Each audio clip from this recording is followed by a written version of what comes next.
తలాకి హసన్, మనకి త్రిపుల్ తలాక్, తలాకి బిదత్ లాగానే తలాకి హసన్ అనేది కూడా ఉండడం జరుగుతుంది. అయితే కొంతమంది ముస్లిం మహిళలు సుప్రీంకోర్టును ఆశ్రయించడం జరిగింది.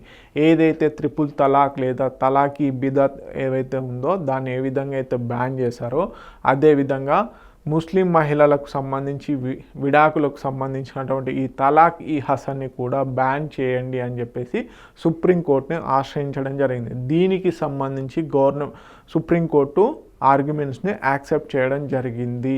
ఓకే, ఈ ప్లీని. సో దీనికి సంబంధించి చూద్దాము. Okay, the Supreme Court recently agreed to hear batch of petitions challenging the practice of తలాకి హసన్ యాజ్ అన్కాన్స్టిట్యూషనల్.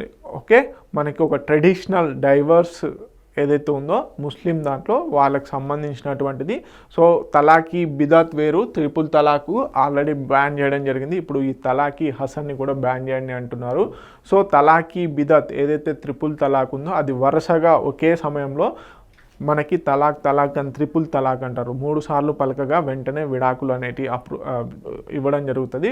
సో అది అన్కాన్స్టిట్యూషనల్ అని సుప్రీంకోర్టు చెప్పడం జరిగింది 2018లో. దానికి సంబంధించి కూడా గవర్నమెంటు తలాకి బిదత్ ఏదైతే ఉందో దాన్ని బ్యాన్ చేస్తూ 2019లో చట్టం కూడా చేయడం జరిగింది.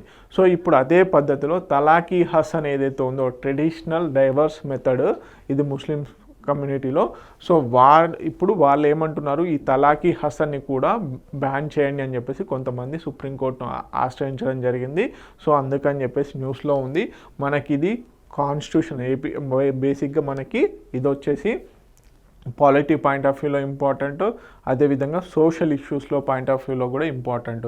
సో బేసిక్గా మనకి ఈ తలాకి హసన్ ఏదైతే ఉందో మ్యాన్ నీడ్స్ టు ప్రొనౌన్స్ తలాక్ అని చెప్పేసి 3 సార్లు పలుకుతాడు with the interval of 1 month. అంటే ఒకసారి తలాక్ అని పలికినాక 1 మంత్ గ్యాప్ తీసుకొని మళ్ళీ తలాక్, తర్వాత 1 మంత్ తర్వాత మళ్ళీ ఇలా 3 సార్లు తలాక్ అని చెప్పేసి విత్ 1 మంత్ గ్యాప్ పీరియడ్లో. అంటే ఒక్కొక్క వర్డ్కి నెల గ్యాప్ తీసుకొని 90 రోజుల సమయంలో కనుక అలా తలాక్ అని పలికినట్లయితే వారికి విడాకులు అనేది ఇచ్చినట్టు అవుతుంది అని చెప్పేసి చెప్పడం జరుగుతుంది. దాని పద్ధతి అన్నమాట. సో ఇది traditional way of divorce system. So దీన్ని బ్యాన్ చేయండి అని చెప్పేసి ఇప్పుడు సుప్రీంకోర్టుని ఆశ్రయించారు. సో ఈ రెండింటికి డిఫరెన్స్ గుర్తుపెట్టుకోండి. తలాకి బిదత్ ఏదైతే ఉందో త్రిపుల్ తలాక్ అంటారు దాన్ని కూడా, అది తలాకి హసన్, రెండింటి మధ్యలో డిఫరెన్స్. ఇదేమో స్పాంటేనియస్గా, తలాకి బిదత్ వచ్చేసి స్పాంటేనియస్గా ఇమీడియట్గా తలాక్ అని 3 సార్లు కనుక ప్రొనౌన్స్ చేసినట్లయితే దాన్ని త్రిపుల్ తలాక్ అంటారు.